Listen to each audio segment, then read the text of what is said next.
Black excellence. I'm going to deliberately use the word black excellence without looking at the dictionary definition, without looking at many other things. I'm going to use it the way we are using it colloquially in society to refer to African people,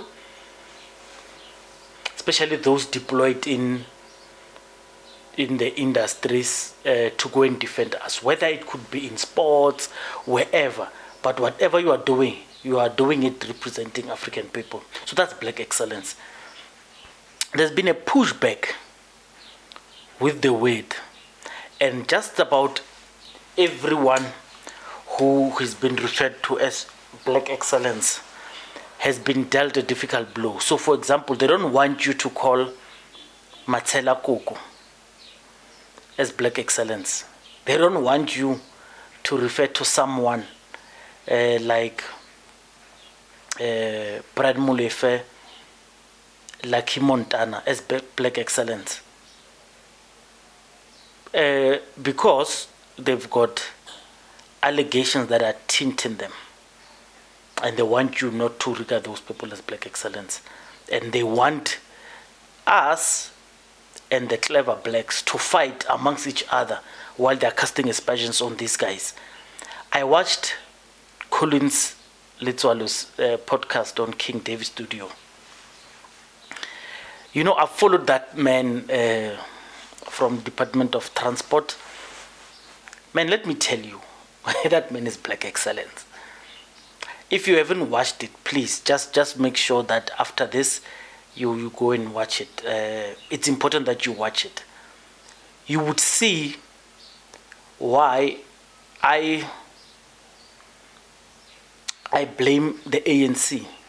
I blame the ANC for the mess that this country is in. So that man will take you through time. He will explain to you things that, well, you may not agree with him if you don't agree with those kind of politics.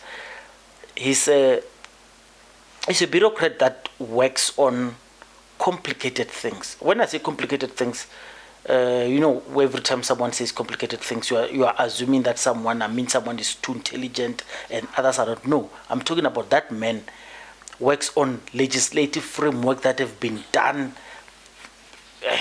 Acts. We're talking about acts that are impeding the way the road accident fund is supposed to work. That man has worked, and wherever he goes, he shackles.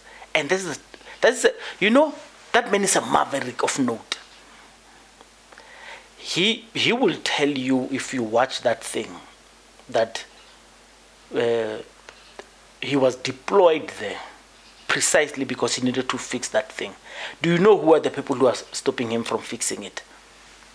Lawyers. He says, for example, some judges who are very senior today, he even says, even judge presidents, have worked themselves into a system where they were plaintiffs of the road accident fund, so they know this thing. So he's fighting a battle that is controlled by lawyers, through lawyers, to defeat lawyers. It's almost an impossible task.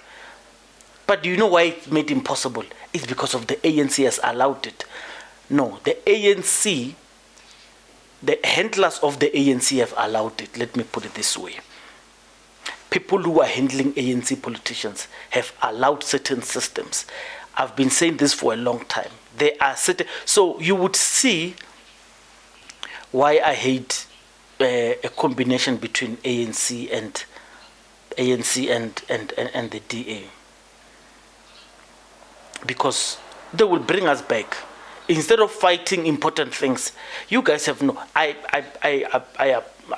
plead with you. Watch that. It's a long podcast. It's about 2.5 hours long. But you'll understand certain things. And he also explained, by the way, those who have been following Collins. Remember when he was deployed from Department of Transport to go to PRASA? He got there. He's a group chief executive. He gets there. All his other executives that report to him earn more money than him. He said, no, this can't work. That man, whenever he was having a board meeting, they would lock him out. They would lock him out of what is this, of a boardroom. They will tell him, no, we are discussing things that don't involve you.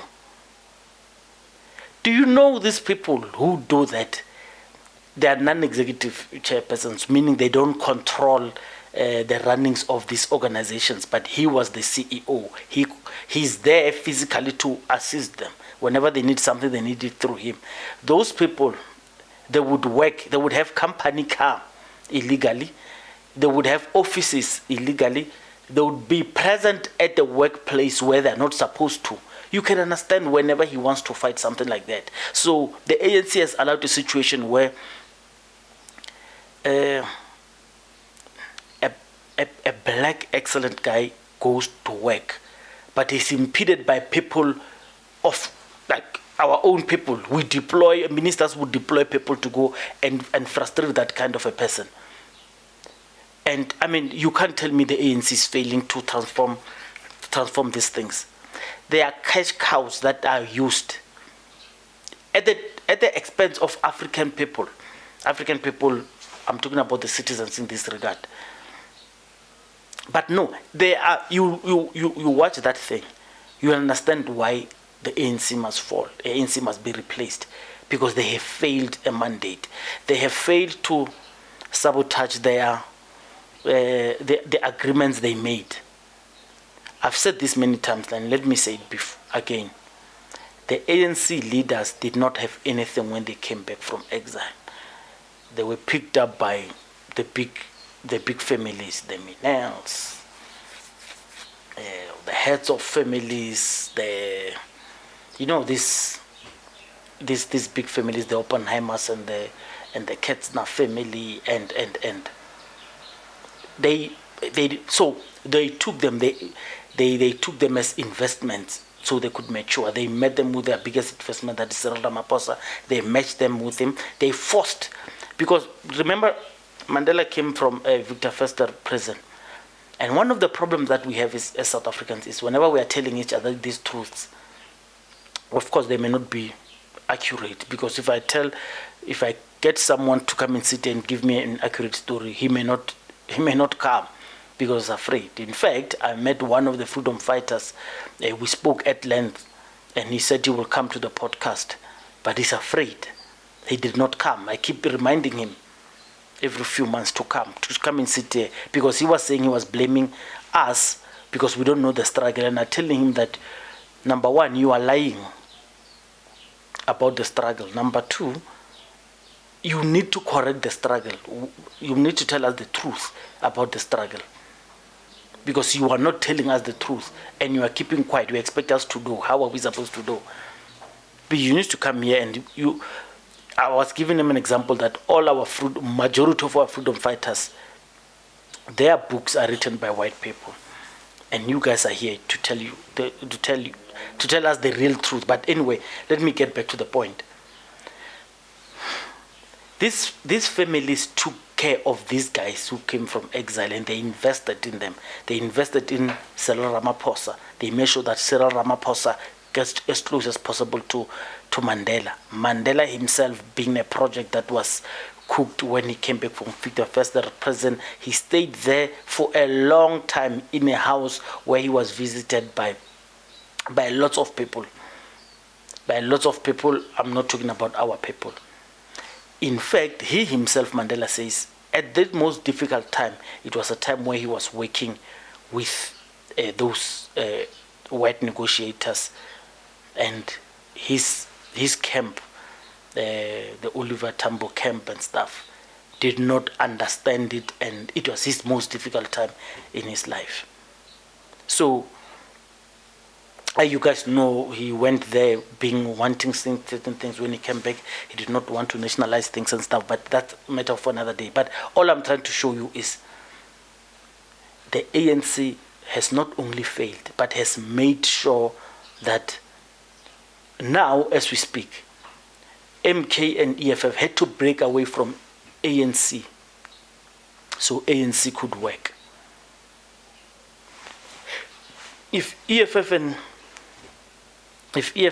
MK rally people to go and join ANC, some people will call it ANC 2.0, because they are all so they have messed up confidence of black people, because they had certain things to do, they could have done them, but they were afraid of their handlers to do it.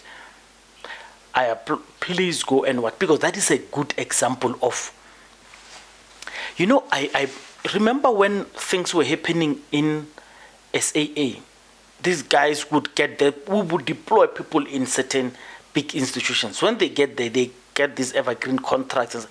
They are all afraid to speak. All they do there, they get, they pick up few things and they get into trouble. They are hit on the wrist for those minor things that they got there. And the problem that then becomes is, why did you steal? Why did you? But they are afraid to tell us what did they find there. Collins Letswalo tells you as it is why that thing happened, and why that man is very brave, man. When we talk about people who are willing to lay down their lives for a cause, that man is. And whenever we speak about black excellence, you want us to speak about people who are clean, who have not been touched by anything. Hey, I don't care, man. That man is black excellence. I'm proud to identify an African man to say that guy is a hero. He's a working class hero. You know what a public protector is supposed to be? Supposed to be champion of the people on the street. That man is. That man fights. He makes people uncomfortable, and there's a machinery that always wants to make him look like he is not one of our own. Go and watch it. Let me leave it here. All I want you to do is go and watch it. Go and enjoy listening to an African man, a righteous man, an upright man. An upright man. I know in the comment you're going to write, yeah, but he's what? Go and watch the man. Go and listen to the man, and go and tell me what kind. If those who have watched that thing, that podcast, I've been waiting for that man to speak for a long time. For a long time, I remember. I've been, like I said, I've been following that man, and I've seen that man in action, live. That man is one of the bravest. I mean, that guy he was at PRASA for 6 months. He would shake people. He went to the RTMC. He shook people there, and whenever he's a hard worker of note. An upright man. But anyway, I don't want this to be long. Just go and watch and understand why we celebrate black excellence. Just go and watch that man. ANC has dealt us as Africans a difficult blow. They have sold. I said in the other podcast that what ANC negotiated, and I'm glad this thing came through. I said in the other podcast that what the ANC, when it was coming back from exile, when they were negotiating, it was us that we were in their bargaining chips. They used us. They sold us to this entity, to this family. This is how you can make money. We've got these millions of people that you can go and milk. And I still stand by that. Come and convince me, come and sit here, come and convince me why is that not the narrative? Because ANC has sold us, and they continue selling us, and those people who have bought us, they just keep milking us. And protect that man. Protect Collins Letswalo. He's a very good man. An African hero when we did not have any. Thank you. Mashana Political Incorrect. Please subscribe. Let's grow together. As usual, correct and positively criticize. Thank you very much.